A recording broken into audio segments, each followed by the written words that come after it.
Well, today we're on the John Muir Way again. It's a massive long distance walking trail in Scotland, about 134 miles between Helensburgh and Dunbar. And today we're doing around 7 miles from Queensferry to Cramond. And Cramond's not even on the John Muir Way. But what the heck. Let's just immerse ourselves, perhaps like John Muir, in the simple pleasure of being out of doors.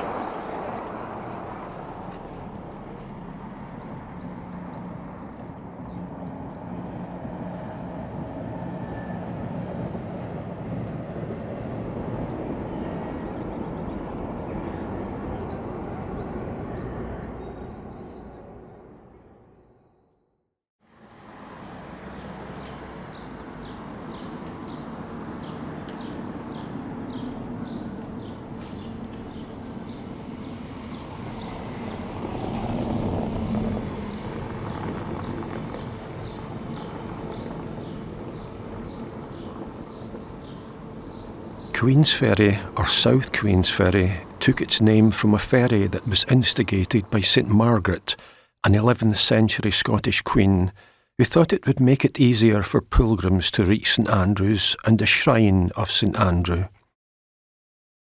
It is presumed that that original ferry was indeed where Queensferry is now, and not in the adjacent New Halls, as some old maps show this as the ferry location.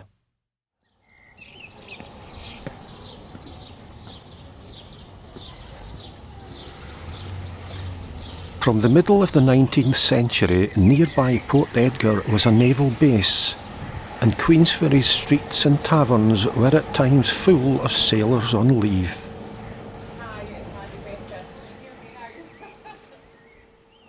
Its location on the wide Firth of Forth meant Queensferry's own harbour was always full of working vessels. Today, most boats in that harbour are used for leisure.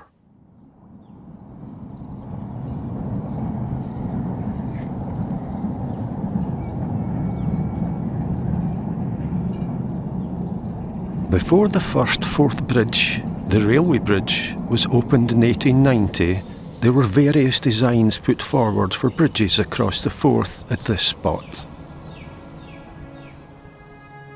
This bridge of chains, proposed by James Anderson in 1818, bears a remarkable similarity to the new Queensferry Crossing opened in 2017, but the structure never saw the light of day.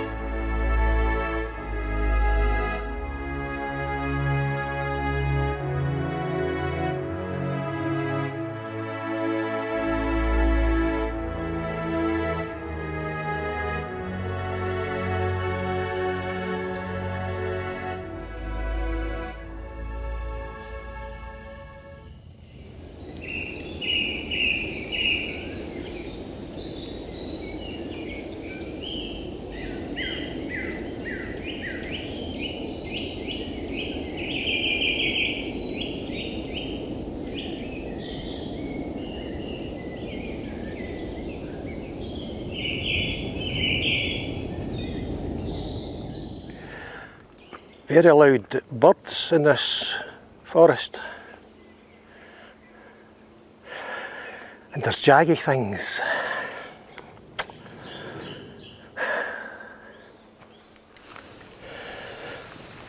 And gooseberry bushes, if I'm not mistaken.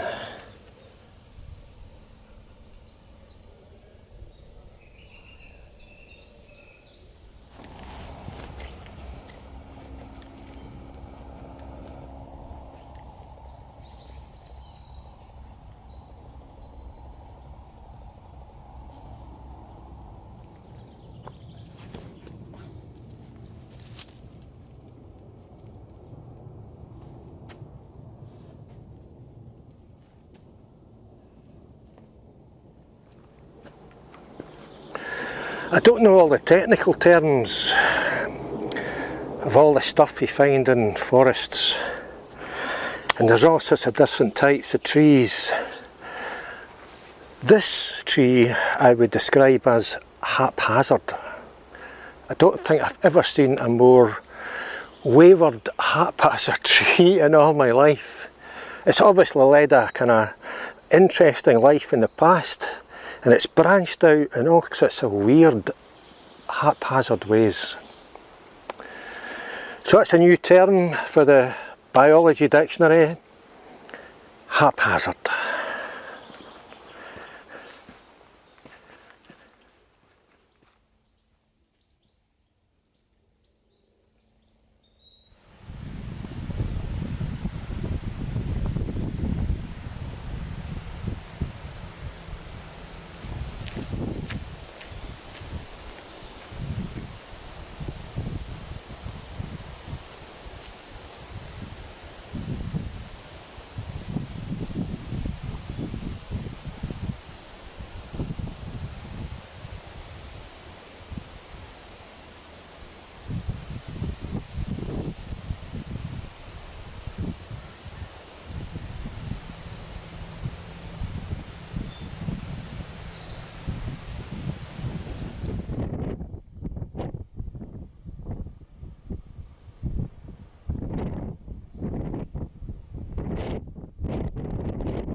Well, I've managed to find the Eagle Rock.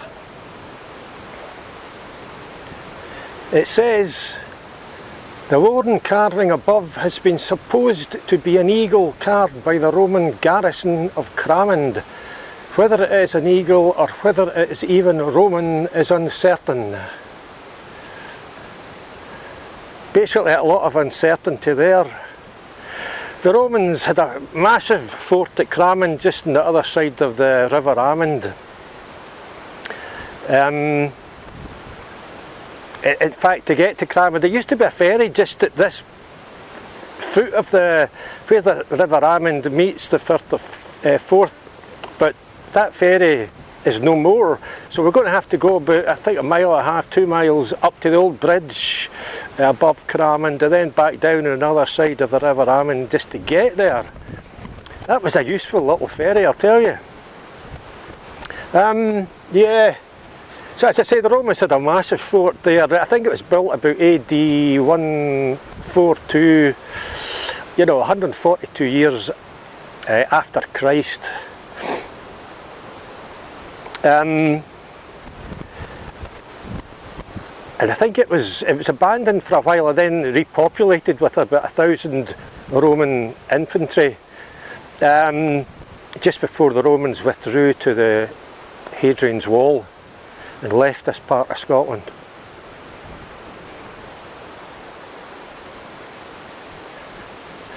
I often wonder, we talk about BC and AD where dates are concerned, BC being before Christ. And I sometimes wonder if, what would it have been like if Jesus Christ had perhaps had a different name? Like Adam McPherson. Would I have to have used different letters for the date thing, Not that I want to upset any religious people, certainly not in this area. In the 17th century there was a religious man in Queensferry, pastor something or other. I don't think I even want to try and remember his name because he sounds as if he was a bit of an idiot. And he arrived in Queensferry full of the joys of religion.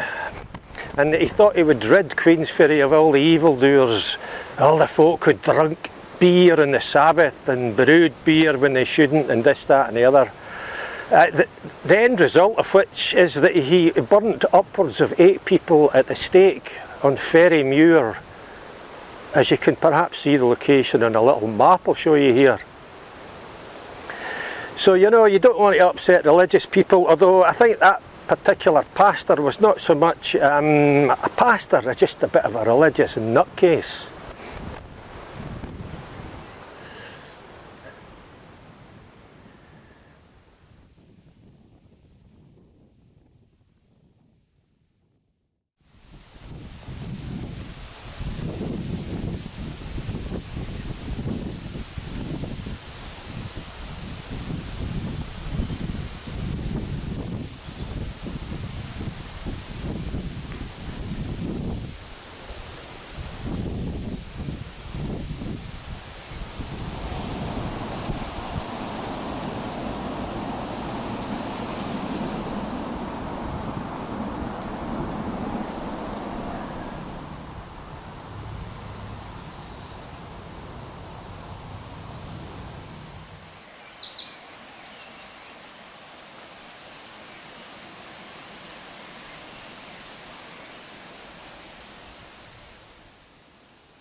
Somebody's lost a pair of socks there.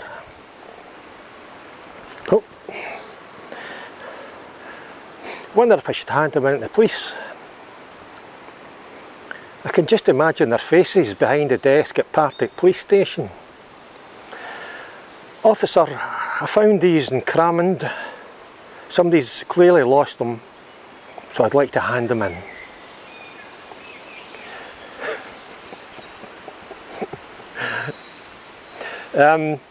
Okay, so I left the John Muir Way just a short distance after the old bridge, which is further up the River Almond here, and I've joined the River Almond Walkway that will take me down to a bit of Cramond that where the River Almond meets the Firth of Forth.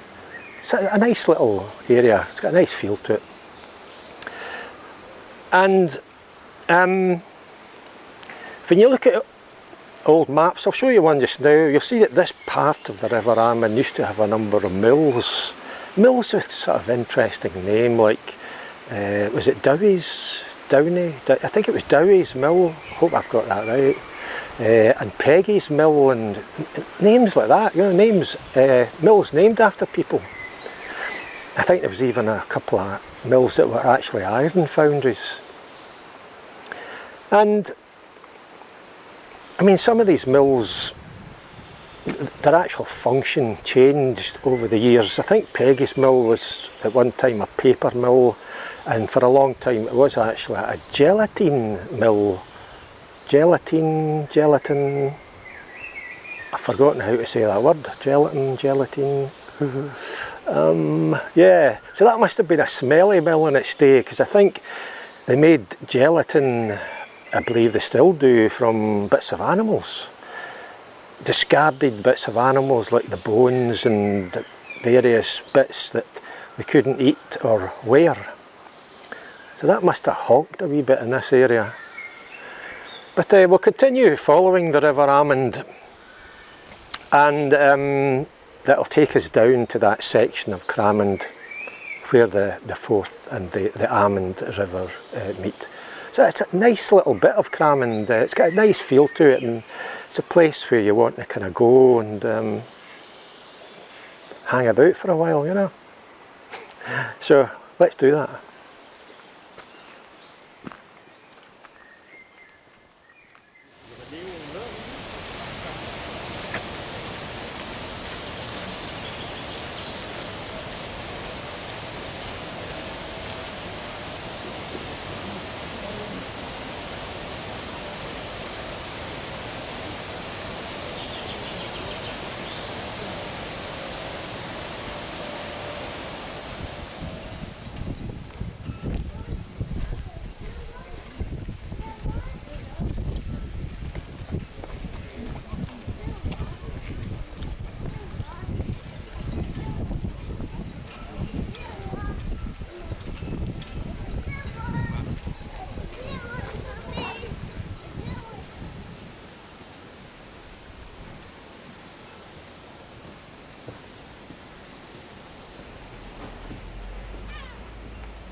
Well, I've made it to Cramond.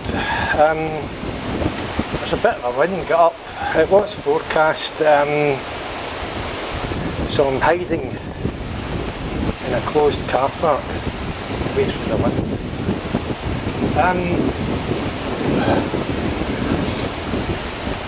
I'm sure there must be an opportunity for someone as far as the ferry is concerned. I distinctly remember in the 1970s getting a small ferry across the River Almond there. I mean, it's a spit from one side of that river to the other, and that saves about 4 or 5 miles or something, you know. Charge £1 a time. I'm sure you could clean up and make quite a bit of money. Anyway, there's no ferry.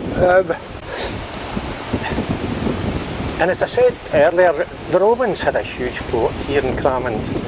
And I remember again in the 1970s being here with a lot of kind of mates and marvelling at a bit of stonework that somebody either said or we presumed it was Roman. It was above ground. I think that's probably a misplaced memory, because I think most of the Roman ruins are completely at ground level. You can still see outlines. Having said that, I'm not sure where they are. I kind of wandered around there and I couldn't instantly see them. They weren't where I thought they were, but they're here somewhere, you know. I also remember in those early crazy 1970 days, a group of us spent the night in Cramond Island, and it's not to be recommended. You know, it's not recommended to go out there at all. If the tide comes in, you're stuck out there. We ended up staying all night, and it was fun at first. You know, we had a few beers with us. Have you signed for us today? And sorry. Seen a new sign for us? Aye, great. Love signs, I do. Yeah. And it was just one of these things where it started off fun, and then began to get a little bit serious. And at the end, we started a small fire to try and keep warm. And I ended up burning my rubber nose. Don't ask why, but I had a rubber nose. It's a rubber nose that you would... there's all sorts of people milling about looking at me here. I don't know what's going on. They maybe can't see the camera. They think I'm talking to a garage door. That could be it. It was one of these rubber noses that you buy out of like a Tam Shepherd's joke shop in Glasgow, and I thought that was a token gesture. I thought, we're in trouble here, I'm going to have to burn my rubber nose, which I did. Right, I think it's time I escaped from Cramond and got a bus back to Edinburgh. As John Muir said, that whatever paths you take in life, make sure a few are dirt. I'm Eddie Burns. Until the next time, toodaloo.